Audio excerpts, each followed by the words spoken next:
Je note le renvoi en point 35 de ce dossier que vous savez polémique. Pourtant, n'espérez pas une quelconque lassitude pour vous dire ce que je pense de cette tortueuse concertation sur la forme comme sur le fond. C'est d'abord une piètre tentative de faire disparaître le projet de parking dans des formules du genre « des questions ont été posées ». Alors je sais, vous allez me dire qu'une concertation séparée sur le parking silo a été décidée par arrêté du maire en juin 2021. Curieuse astuce qui contredit le principe d'une concertation sur tous les aspects du projet voté 4 mois plus tôt par ce Conseil. En somme, un vote communautaire et défait par une décision municipale.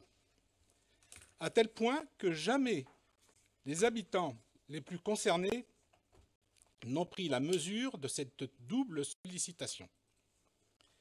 Et ils n'auront pas d'ailleurs le temps de réagir, puisqu'il y a 6 jours, vous avez trouvé opportun de clôturer cette concertation fantôme, donc entre la dernière commission aménagement du 24 octobre et ce conseil de ce soir. Alors, que diriez-vous si vous étiez concerté par l'État sur un projet de plantation d'arbres le long de la départementale 347, sans remettre pourtant en cause la construction d'une prison censée en supprimer quelques-uns? En effet, puisqu'on vous plante des arbres, pourquoi vous plaindre de la prison? J'imagine que vous seriez les premiers à dénoncer la confusion. Eh bien, c'est très exactement ce que vous faites avec cette délibération.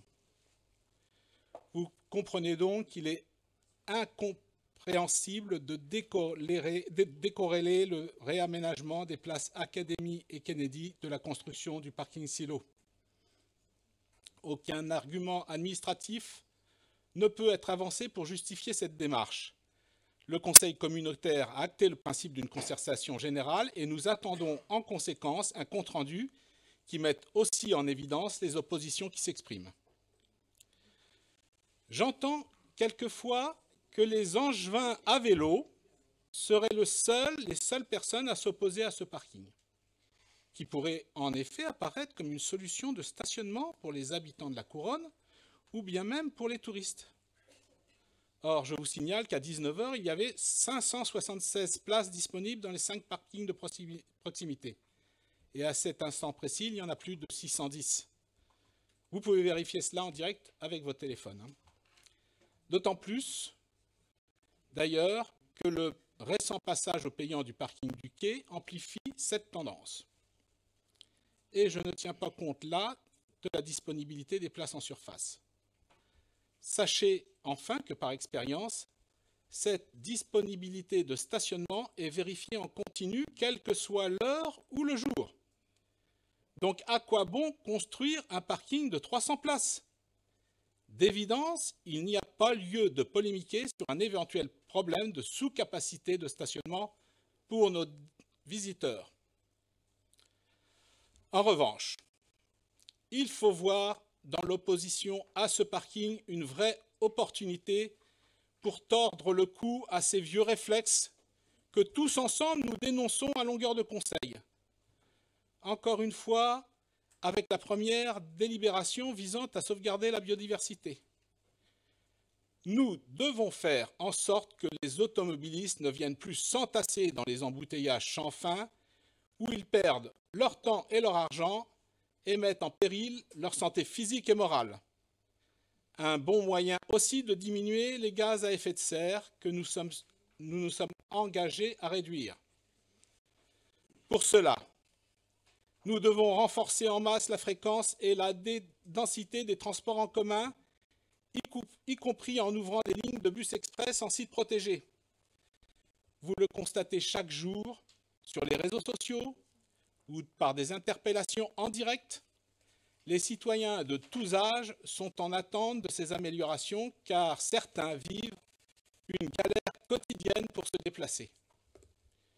Une belle occasion aussi pour fermer le centre-ville à la circulation des voitures afin de fluidifier la circulation des bus. En contrepartie, il est plus qu'urgent de multiplier les parkings tampons à la périphérie d'Angers sur les grands axes pénétrants. Ces parkings doivent avoir un accès direct au bus ou au tramway, y compris via la mise en place de navettes. Depuis ces parkings, il faut aussi pouvoir trouver des vélos afin de circuler dans la ville en toute sécurité, bien que sur cet aspect, il reste beaucoup à faire. Encourageons vigoureusement le covoiturage et accompagnons l'émergence, par exemple, de taxis collectifs, qui existaient d'ailleurs dans mon enfance. Voilà quelques solutions parmi d'autres pour modifier les habitudes de déplacement pour celles et ceux qui disposent d'une voiture et celles et ceux qui n'ont pas le moyen d'en avoir. C'est pourquoi nous nous dressons contre ce projet de parking qui va à l'encontre de cette espérance partagée vers une mutation sociale qui, vous le comprenez, est sans commune mesure avec la compensation de quelques places de stationnement. En conséquence, nous ne voterons pas pour cet ersatz de concertation qui sent tellement l'entourloupe sociale et écologique que finalement vous donnez raison à Voltaire qui écrivait que la politique est l'art de mentir à propos. Merci.